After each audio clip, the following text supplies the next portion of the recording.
Welcome back to question 3 and 4 on June 2018, P2 Year 12. So I'm going to look at question number 3 here, and again it's one that involves reading and writing and spelling, and it actually plots it all out what you want here, and it's a 6-mark question, as you can see there, 6 marks. So I'm not going to write 6 sentences, because why should I? You're asked to describe the 2 theories that were put forward for the structure of the solar system. So one is heliocentric, and that is geocentric. And geo means earth, so that's your earth centered. And Helios was the Greek sun god, so that's the sun centered. So name the 2 theories. There's your 2 theories. You put them in a full sentence. What's the centre of the system? Sentence each. Sun, the heliocentric. Earth, the geocentric. One that we'll do today. Heliocentric. We assume that the sun is in the centre of our solar system. And the name of the main force common to both theories would be gravity. Don't forget geocentric, where the Earth was the centre of our solar system. That was the downfall of Galileo Galilei, and the Pope put him in splendid isolation and under house arrest because he said that the sun was the centre of the universe. How things don't change. Give the name of 2 bodies other than planets which orbit the sun. Well, you have asteroids, and you also have things like comets. So comets, they travel through the solar system. Asteroids are in the belt, and sometimes they come out of that belt and they travel towards the Earth, and you make some sort of blockbuster movie out of it. Now this question 4, whether it's on or not, I don't know. But it's a graph, and graphs are very important, so I'm going to take a bit of time, I'm going to take a seat here, and I'm going to try to explain this graph. And again, most of the graphs that they are put in questions are never really relevant to the syllabus. So we'll do this, we'll show you how to work it out, we'll show you how to draw a graph, and then so be it, you can try it. When an object falls through the air, a frictional force Fx on the object, so it's falling down that way, and there's the friction force. It's known as Stokes' law.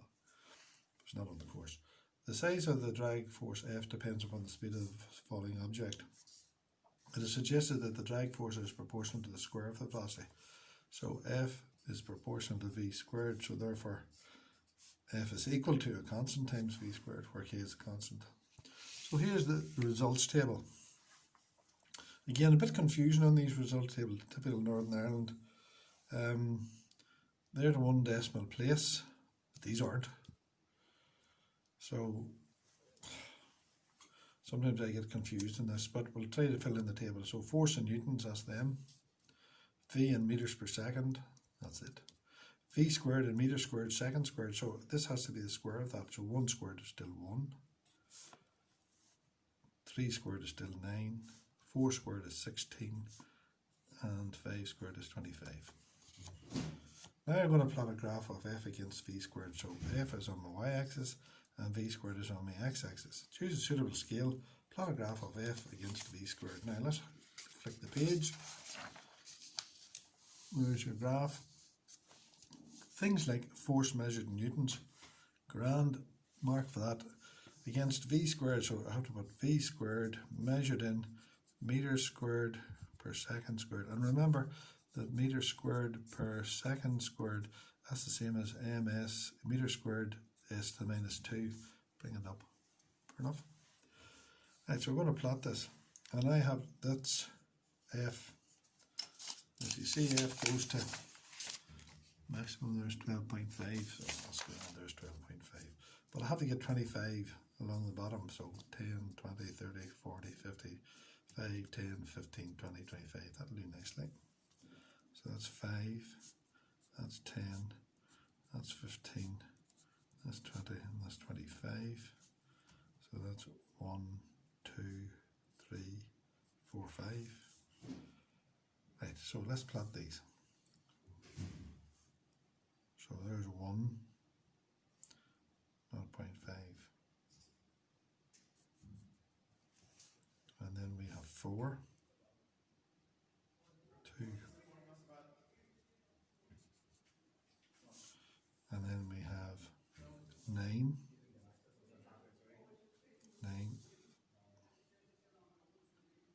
4.5. And then we have 16, 8. Now don't be afraid to use the old ruler. Give yourself a hand here. 16, 8, and finally 25, 12 and a half. So there's the model plotted. Let's see, can we join them up through the origin? And there we have it. Straight line graph drawn through the origin. So the force is proportional to the velocity squared. Straight line graph directly proportional to the origin.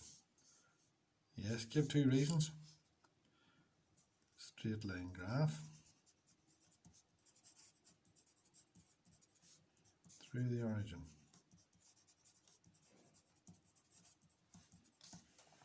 Right.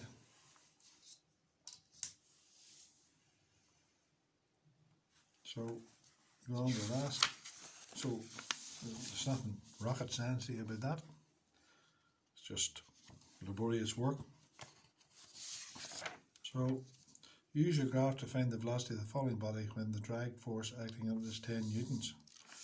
Okay, so the drag force is 10 newtons. So draw a construction line. There's it there. Now that's 20. So I want to get this into focus for you. So V squared is equal to 20. So V is equal to root 20. So get the old calculator. Root 20. 4.47, 4.5 V is equal to 4.5 meters per second. Now the trick in that one was, when you were reading that was V squared you were reading. It's F against V squared. But what did they want in the question? They wanted V. So that was the examiner being slippy again. So there's those 2 questions done. Hopefully I'll see you shortly. Bye.